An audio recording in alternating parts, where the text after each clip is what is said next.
Hello friends, welcome to Ratna's kitchen. आज आमी आपनादेर साथे शेयर करब लाउ पाता दिए कातला माछेर पातुड़ी। आशा करी आपनादेर भालो लागबे। यदि भालो लागे बंधुरा लाइक कमेंट शेयर करबेन और आमार चैनलटिके सबस्क्राइब करे पाशे थाका बेल आइकनटी प्रेस करे दिबेन जाते आमार नित्य नतून भिडियो सबार आगे आपनि देखते पान। और आपनारा यदि फेसबुक थेके आमार भिडियोटा देखे थाकेन ताहले आमार चैनलटिके फलो करबेन। तो बंधुरा आज के आमी लाउ पाता दिए किभाबे कातला माछटा तैरी करलाम सेटाई आपनादेर साथे शेयर करब। सामने जामाई षष्ठी, आपनारा जामाईदेरके एटा स्पेशियल मेनू हिसाबे तैरी करे दिते पारेन।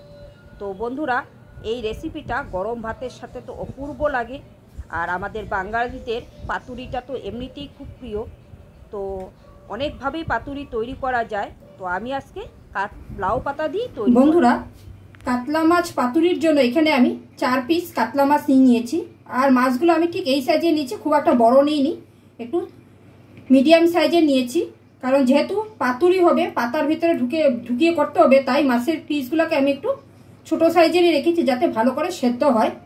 এখন আমি এর মধ্যে দিয়ে দেব একটা ছোট সাইজের পেঁয়াজকে এইভাবে কুচিয়ে। বন্ধুরা এখানে আমি মাছের পাতুরিতে মাছগুলোকে আমি একটু হালকা এপিট ওপিট একটু ভেজে নিয়েছি যাতে মাছের আঁশটা গন্ধটা চলে যায়। কারণ কাঁচা মাছ অনেকেই পছন্দ করে না।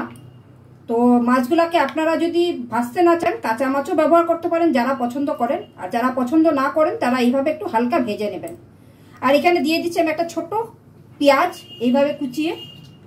আর দিয়ে দিচ্ছি এখানে আমি বড় 2 টেবিল চামচের মতো কালো শস্য, সাদা শস্য আর 3টে কাঁচা লঙ্কাকে আমি মিক্সিতে পেস্ট করে নিয়েছিলাম আগে থেকে। এখানে আমি 3 টেবিল চামচের মতো শস্য বাটাটা অ্যাড করলাম। আর দিয়ে দিচ্ছি চেরা কাঁচা লঙ্কা 4-5টার মতো, স্বাদ অনুযায়ী লবণ, 1 চামচ লাল লঙ্কার গুঁড়ো আর 1 চামচ হলুদের গুঁড়ো। লাল লঙ্কার গুঁড়োটা বন্ধুরা আপনারা আপনাদের ঝাল বুঝে ব্যবহার করবেন। আমরা যেরকম যে কোনো মাছের পাতুরিতে যা মশলা দিই আমি ঠিক সেই মশলাই ব্যবহার করেছি বন্ধুরা। ইলিশ ভাপে যেরকম আমরা রান্না করি ঠিক যেরকম মশলা দিই ঠিক সেম প্রসেসের মশলাই আমি এখানে ব্যবহার করেছি। এখন আমি এখানে 2 চামচের মতো কাঁচা সর্ষের তেল দিয়ে দিব, দিয়ে এটাকে খুব ভালো করে মেখে নিব মাছগুলোকে।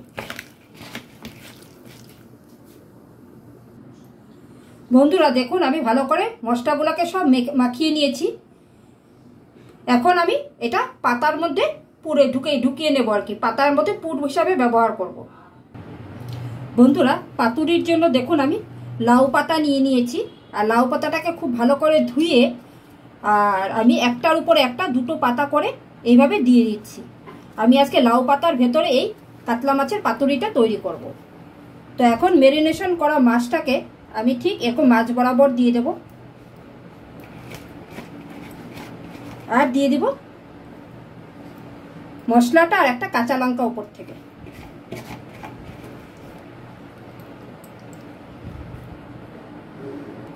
বন্ধুরা মশলাটা সব দেওয়া হয়ে গেছে। এখন আমি এর মধ্যে 1 চামচ থেকেও কম একটু কাঁচা সরষের তেল দিয়ে দিলাম বন্ধুরা। এখন আমি এটাকে ভালো করে মুড়ে নেব। ঠিক কিভাবে মুড়ছি দেখুন বন্ধুরা, ঠিক এইভাবে আপনারা পান পাতার মতো মুড়ে নেবেন। পানের খিলি যেরকম করা হয় ঠিক পানের খিলির মতো এইভাবে মুড়ে নেবেন।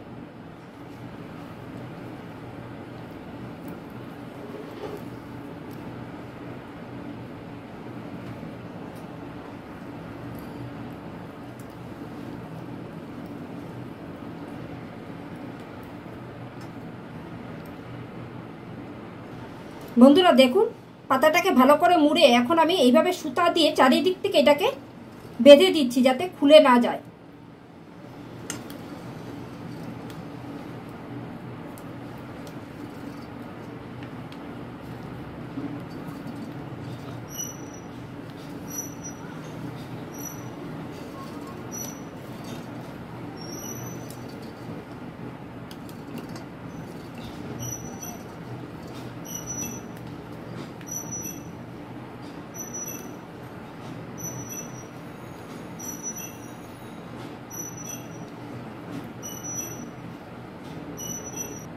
দেখুন বন্ধুরা, ঠিক এইভাবে এটাকে আমি চারিদিকে সুতো দিয়ে এইভাবে বেঁধে দিয়েছি। তো বাকি পাতাগুলোকে আমি এইভাবে করে তারপর ফিরে আসছি। বন্ধুরা, পাতুরিগুলো সব আমার তৈরি হয়ে গেছে। এখন আমি এইগুলাকে নেক্সট স্টেপের জন্য তৈরি করতে নিয়ে চলে যাব। বন্ধুরা, আমি একটা তাওয়া বসিয়ে তার মধ্যে কিছুটা পরিমাণ তেল অ্যাড করে দিয়েছি। এখন এই তেলটা গরমও হয়ে গেছে। আমি এখন এই পাতুরিগুলোকে এইভাবে একটা একটা করে দিয়ে দেব, আর গ্যাসের ফ্লেমটাকে একদম লোতে করে দিব।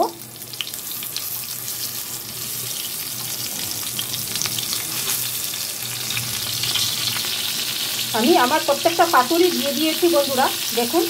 আর গ্যাসের ফ্লেমটাকে লো করে উপর থেকে একটা ঢাকা দিয়ে দেব। 5 মিনিট এইভাবে রেখে দিব। এক পিঠ হয়ে গেলে আবার উপর পিঠ উল্টে দেব। 5 মিনিট হয়ে গেছে বন্ধুরা, আমি এখন ঢাকাটা খুলে দিচ্ছি। আর এই পাতুরিগুলোকে ওই পিঠ করে উল্টে দিচ্ছি।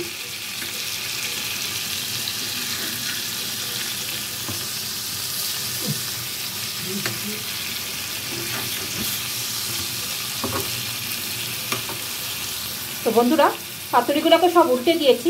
আবারও আমি ঢাকা দিয়ে দেব 5 মিনিটের জন্য।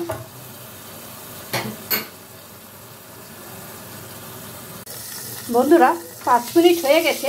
আমি এপিট ওপিট করে উল্টে দিয়েছিলাম একবার।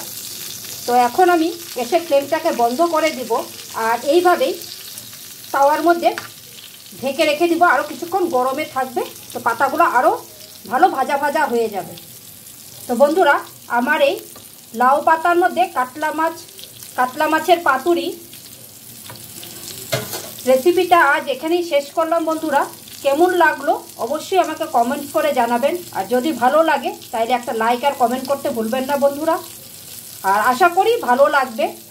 তো বন্ধুরা, আজকের ভিডিওটা আমি এখানেই শেষ করছি। আপনারা সকলে সুস্থ থাকবেন, ভালো থাকবেন। আবার একটা নতুন ভিডিও নিয়ে আপনাদের সাথে আমার দেখা হবে। Thank you.